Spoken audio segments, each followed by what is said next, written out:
नमस्कार। पैलेस्टाइन रे आज जो गृह युद्ध लगी इज्राएल और पैलेस्टाइन जो युद्ध चली परवर्ती अवस्था गृह युद्ध परिणत है दायी हुए तो मो मतरे जो विदेशी साहाय्य जो जाऊँगी सेटा गोटे मुख्य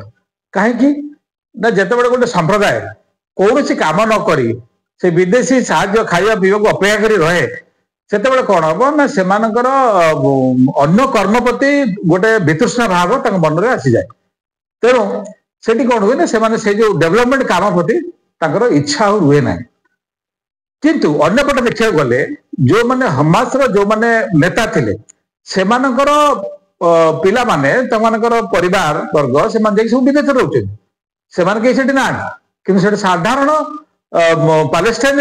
लोक माने बहुत मात्रा हैरान होते बहुत मात्रा क्षतिग्रस्त होते। अन्य पक्ष देखा गले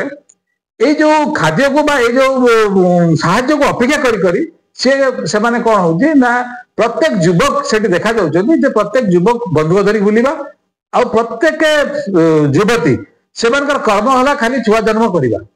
गोटे पेटरे गोटे हाथ में धरिकी बुलिबा। तो या द्वारा कौन हो मुंडे गोटे एत छुआ जन्म हे 10टा मरी जातु 2टा तो बचे। तेणु ये माइंड सेट रे से युद्ध को आहरी कंटिन्यू करने को चाहते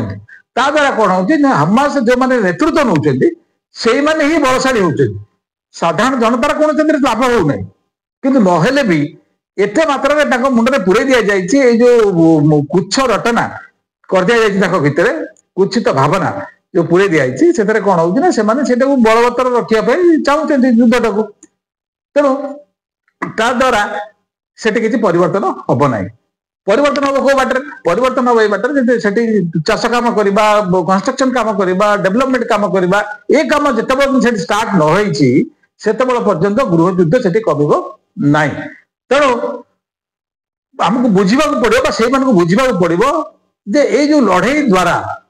से नेता केते बेनिफिट होची आउ साधारण लोकंकर केते बेनिफिट होची एतर विचार आपण मानकर कौन करा कौन न करा। धन्यवाद, नमस्कार।